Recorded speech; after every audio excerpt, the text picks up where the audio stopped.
You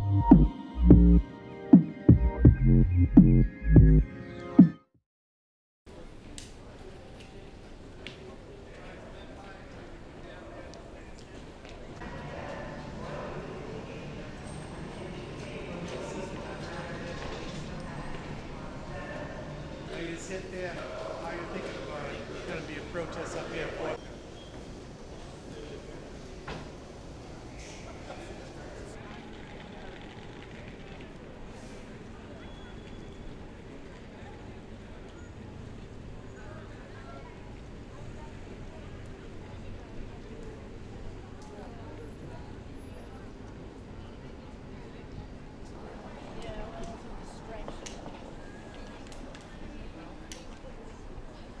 this is a global empire, and they do actually try to assert their interests. Even if you have Hitler like Trump, I think he's going to steal the election, essentially, yeah. So we're pushing it.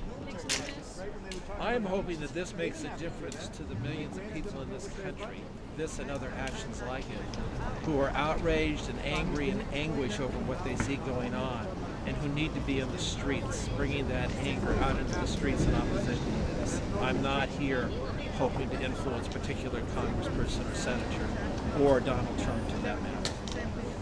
And are you an organizer? I'm an organizer with the Refuse Fascism organization nationally. As a matter of fact, we have demonstrations planned around the country this Saturday around Out Now. But I'm also part of the coalition that's been pulled together to oppose this immediate threat of war in the Middle East against Iran. And I think other organizers who are part of that movement will be here shortly.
Replace their GDP. We spent more money than their GDP. Put it done with that.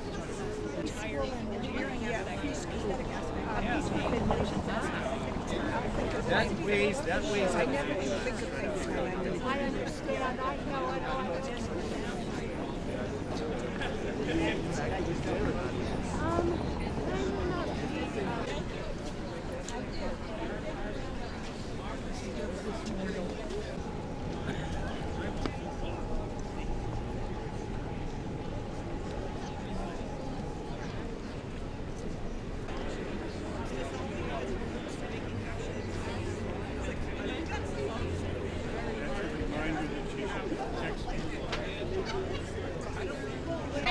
Let's go. People coming out of the subway, you'll see them now. Yep. Yeah, come this way. I'm coming that way.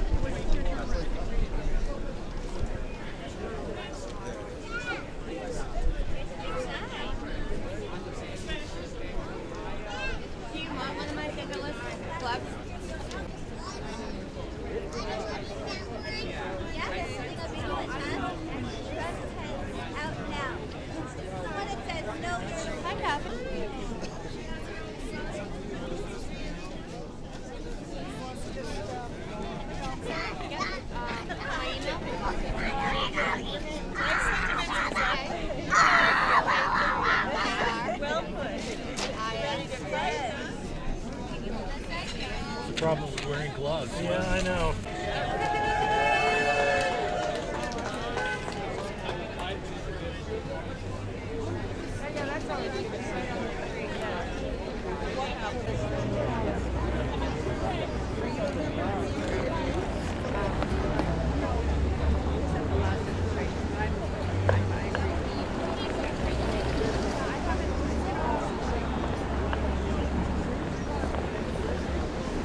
The war in Iraq, as many of you know, killed at least 1 to 2 million Iraqis, the vast majority of them civilians. This war that's looming has the potential to kill tens of millions of people all around the Middle East. It's a real threat to the people of that region, to the people here in the United States, and to the people of the world. And so we need to raise our voices firmly and stand against this. Yes! Now, Peace is patriotic. well, we need peace. The people of this country need peace. The people of Iraq need peace. You know, the U.S. invaded Iraq in 2003, but the U.S. has been engaging in a series of hostilities against the Iraqi people for a long, long time. There was Desert Storm.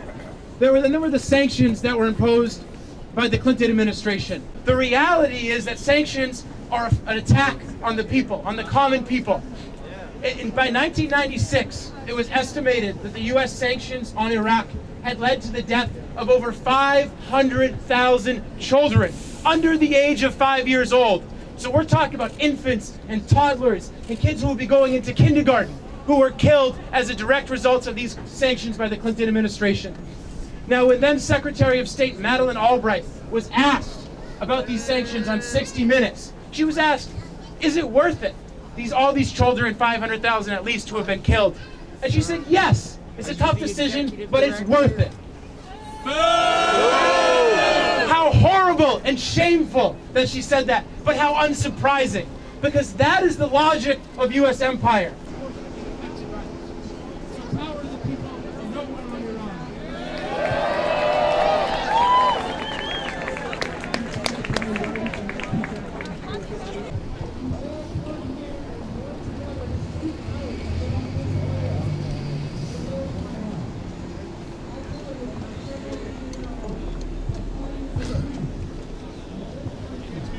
The only way we're going to stop it is if we demand it.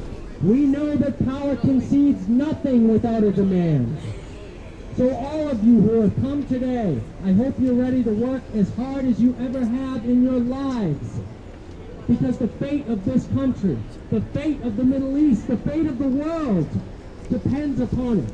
No war on Iran!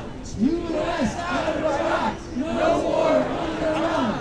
U.S. out of Iraq! No war on Iran! U.S. out of Iraq! No war on Iran! Thank you so much. I'm going to pass the mic. We're going to keep this going. Get ready to march at 5 p.m. We're going to spread our message. We're going to keep...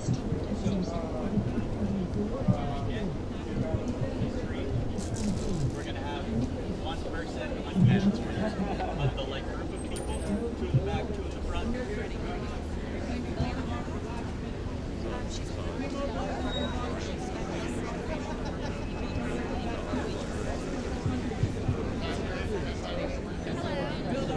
Thank you. Hey, I'm Kaylee.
Our streets! Number one terrorist, U.S. imperialist. Number one terrorist, U.S. imperialist. Number one terrorist, U.S. imperialist. Number one imperialist. No war on Iran. All right, folks, let's get marching. All right, out of Iraq, no war on Iran. U.S. out of Iraq, no war on Iraq. U.S. out of Iraq, no war on Iran. U.S. out of Iraq, no war on Iran. U.S. out of Iraq, no war on Iran. U.S. out of Iraq, no war on Iran. U.S. out of Iraq, no war on Iran. Money for jobs and education, not for war and occupation. Money for jobs and education, not for war and occupation. Money for jobs and education, not for war and occupation. Not for war and occupation. Money for jobs and education, not for war and occupation. Money for jobs and education, not for war and occupation. Money for jobs and education, not for war and occupation. Money for jobs and education, not for war and occupation. Hey, hey! Ho, ho! Imperialism has got to go! Hey, hey!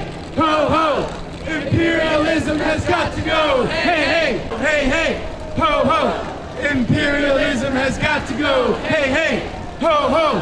Imperialism has got to go! Hey, hey! Ho, ho! Imperialism, hey, hey! Ho, ho! Imperialism has got to go! Hey, hey! Ho, ho! Imperialism has got to go! Hey, hey! Ho, ho! Imperialism has got to go! Hey, hey! Ho, ho! Imperialism has got to go! Hey, hey! Ho, ho! Imperialism has got to go! Hey, hey! Ho, ho! Imperialism has got to go! Hey!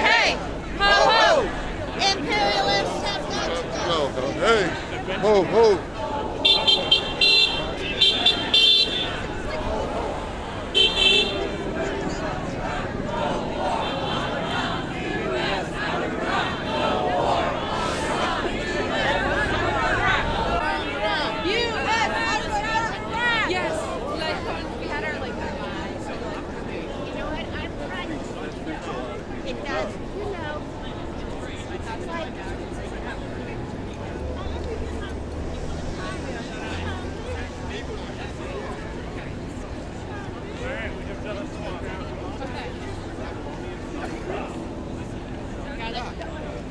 The Greeks basically copied it.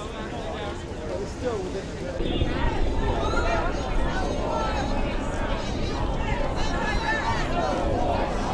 No war on Iraq! U.S. out of Iraq! No war on Iraq! U.S. out of Iraq! No war on Iraq! Number one terrorist! U.S. imperialist! Number one terrorist! U.S. imperialist!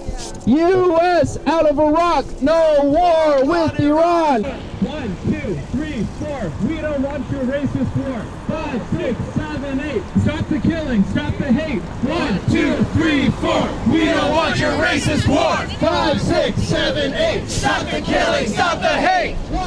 We don't want your racist war. 5, 6, 7, 8. Stop the killing. Stop the hate. 1, 2, 3, 4. We don't want your racist war. 5, 6, 7, 8. Stop the killing. Stop the hate. What do we want? No war. When do we want it? Now. What do we want? No war. When do we want it? Now. What do we want? No war. When do we want it? Now. What do we want? No war.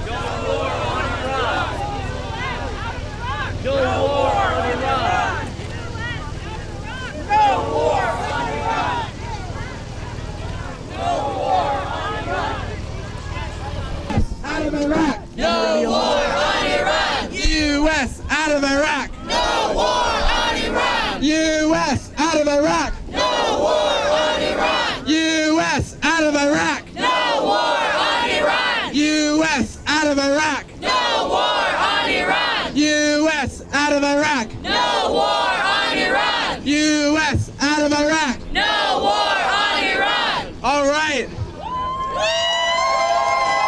This is amazing. This is incredible. All right, I want to call up Alonso from MIT Students Against War. Give it up. Hello, everyone.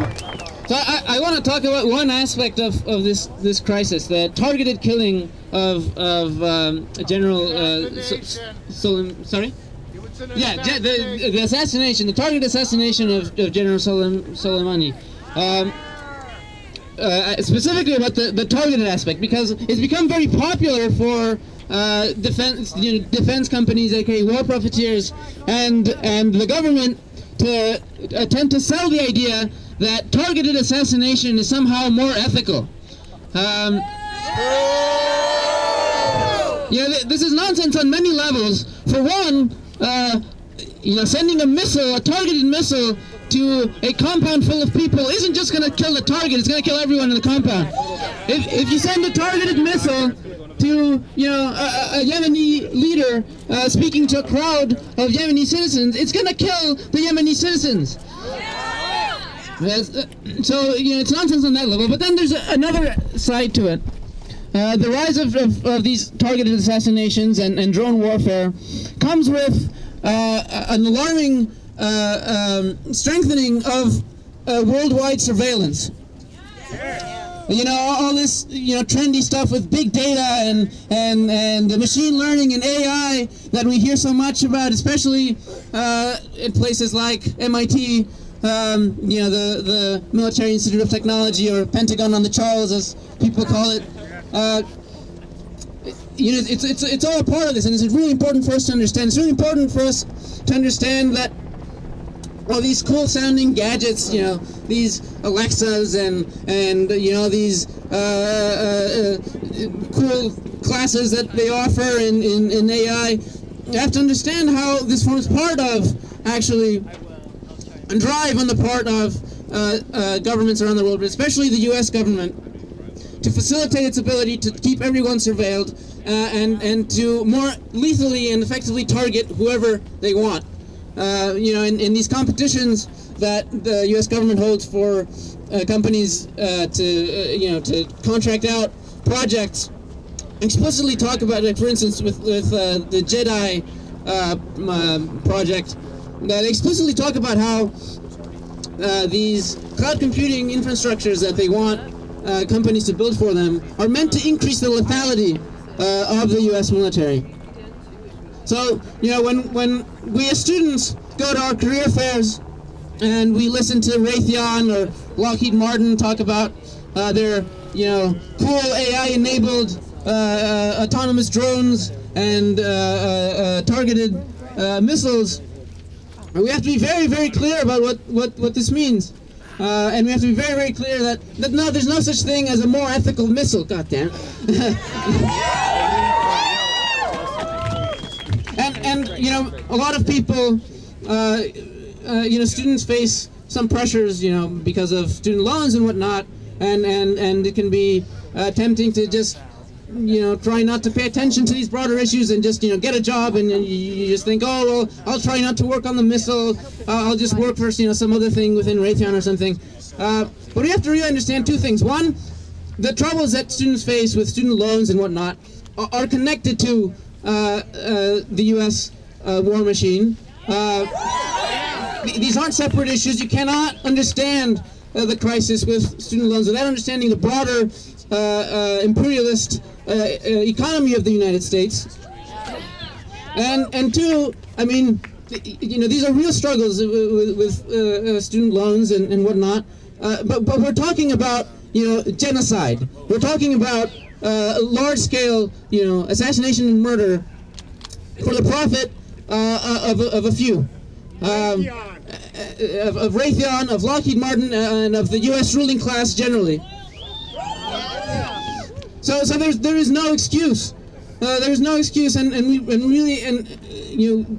have to, as students, make a concerted effort to teach each other about these things and to make this more widely known and to not get duped, or not let ourselves get duped, because it's pretty obvious. You have to really, shut your ears and eyes. Well, that's all I wanted to say. Thank you very much for coming. Power to the people. No war in Iran. U.S. out of Iraq. Thanks. Keep it going for Alonzo, everyone. Oh, it's so good to see you all here. Together, we are going to stop this war with Iran. We are going to learn the lesson of the Iraq War. The definition of insanity is doing the same thing over and over again and expecting a different result. And I'll tell you right now, a war with Iran will lead to more death and violence. It will not make us safer. This assassination that we have just seen in Iraq of a major Iranian general has not made us safer. Their arguments make no sense.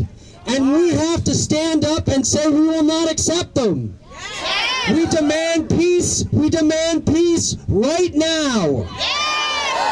Thank you. Together we're going to do this. I want to bring up our next speaker, professor at Northeastern University and an activist from Iran herself. Please give it up for my friend Val Moghadam.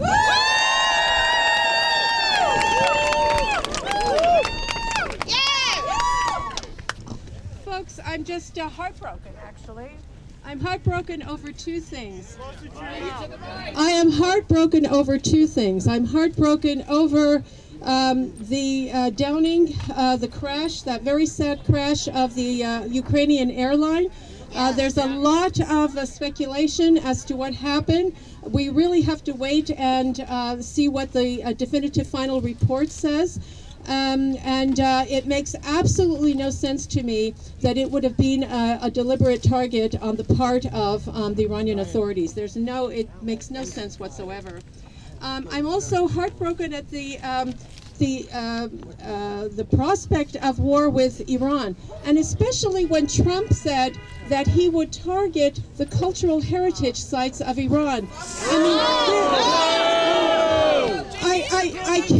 I can't tell you how awful this made all of us feel when we remember cities like Isfahan, which itself, the entire city, is a cultural heritage site. Shiraz, an entire cultural heritage site. It is the site of the poets, the site of these beautiful gardens, too. We have Persepolis. We have so many beautiful heritage sites in Iran.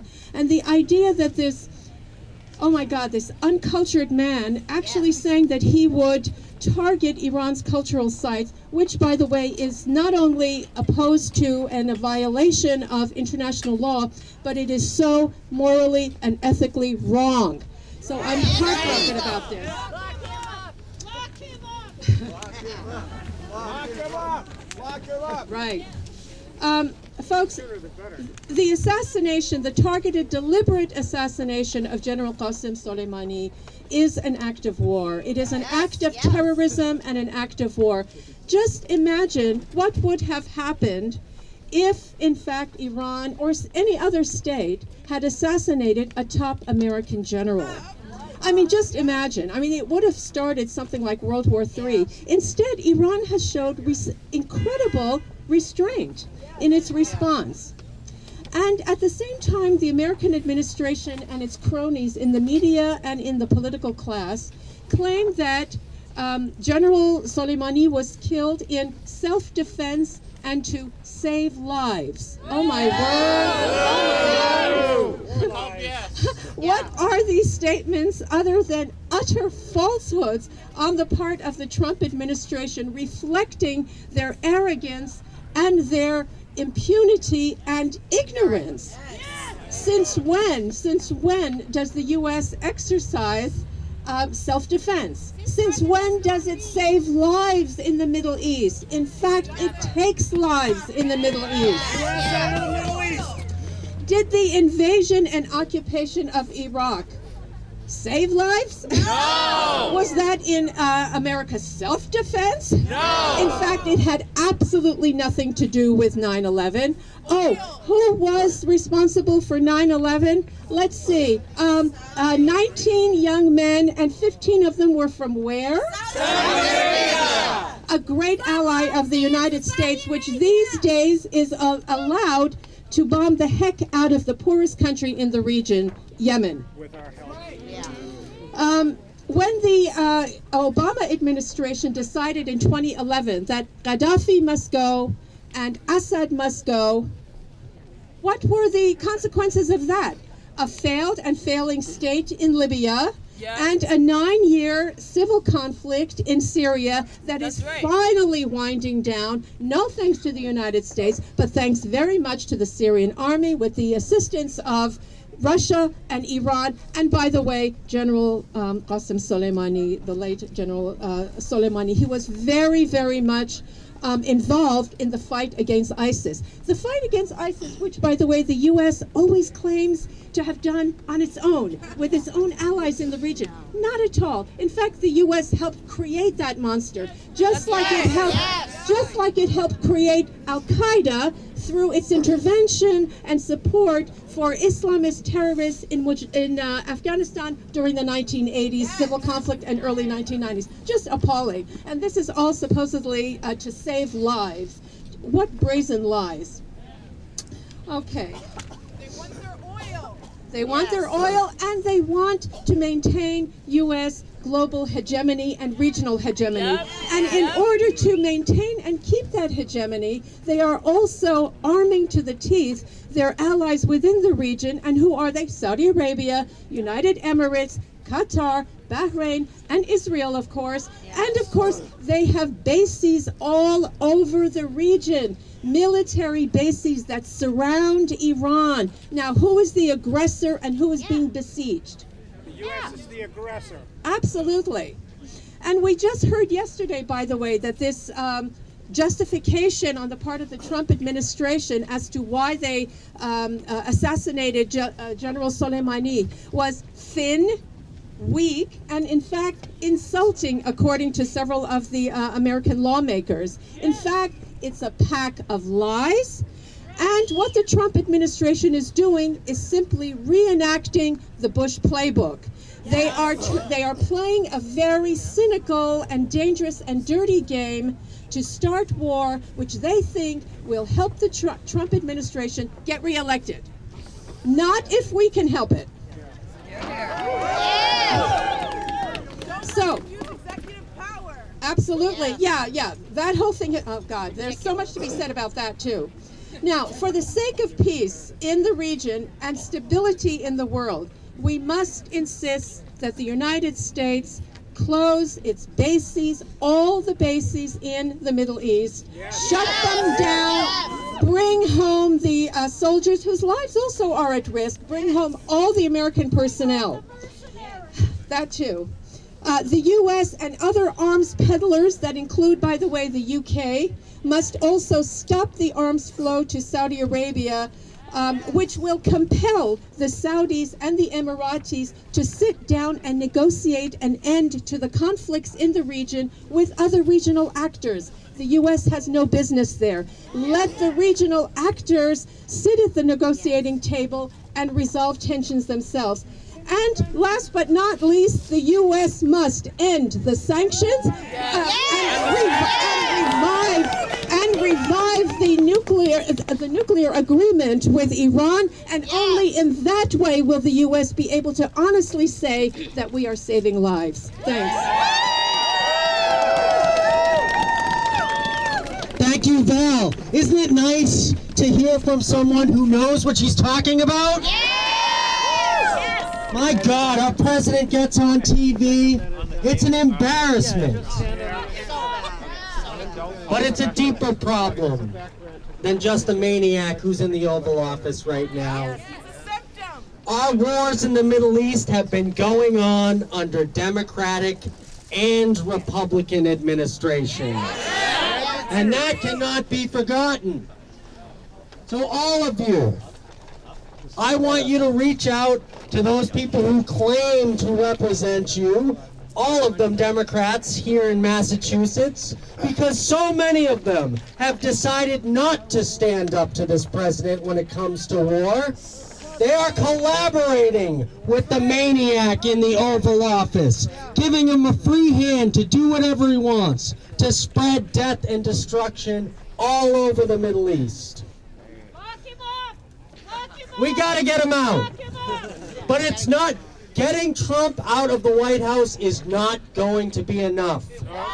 We need to put pressure on the entire political establishment, from municipal and local officials right up to the president. I want you on the phone. I want you writing letters. I want you shutting down congressional offices if necessary.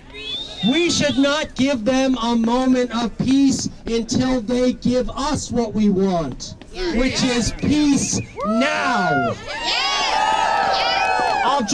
I'll lead you in a quick chant.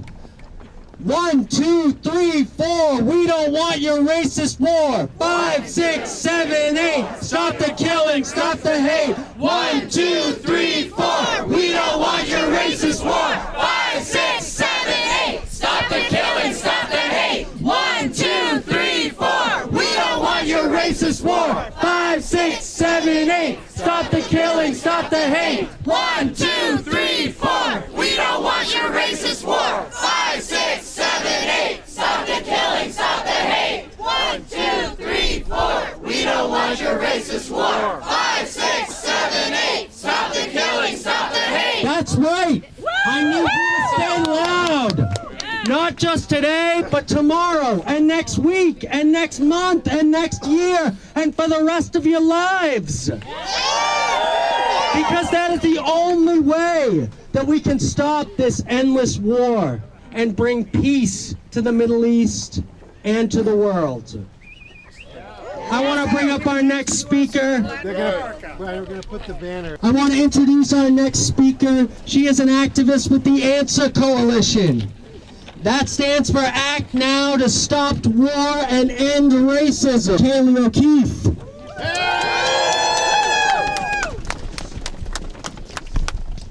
Let's start with the chant, all right? Yeah. Biggest threat in the world today, Donald Trump in the USA. Biggest threat in the world today, Donald Trump in the USA. Biggest threat in the world today, Donald Trump in the USA. Give it up for yourselves for being here. Gonna try and keep this short because we've been out here a long time already. It's getting cold, you know. So, my name is Kaylee. First of all, I'm transgender. I use they, them pronouns, just, what's up? Just FYI for the record. I'm an organizer with the Answer Coalition, Act Now to Stop War and End Racism. I'm also a member of Pride at Work and a proud union member of UAW Local 1596 at a union bookstore just up the street here in Harvard Square. They let me leave a little early so I could get here in time, which is very nice, and my supervisor. And I'm here today to say that it is absolutely urgent and necessary that union members and all working people come into the streets like we are, the most from the bombing with a pending war on their sovereign land. However, we must be clear that working and oppressed people of the United States have nothing to gain from our government's imperialist wars. Is that right? Do you have anything to gain from this? We have nothing to gain. While politicians cry out that there is never enough funding for healthcare and education and basic needs for working people, Trump and Congress have no trouble spending our tax dollars on a war. Not only is this money used to terrorize people abroad, but the wealthy elite, the CEOs of military arms productions, make millions upon millions on the sale of armaments, bombs, planes, ships, food, clothing, computers, and more.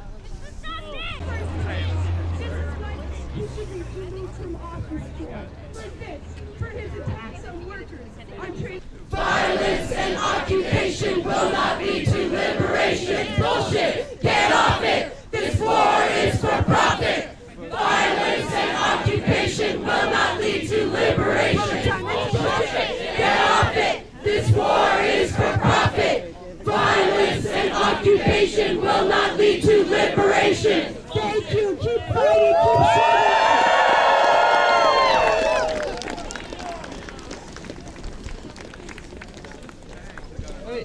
that has caused deaths of millions of people across the planet, destroyed nations, raped cities,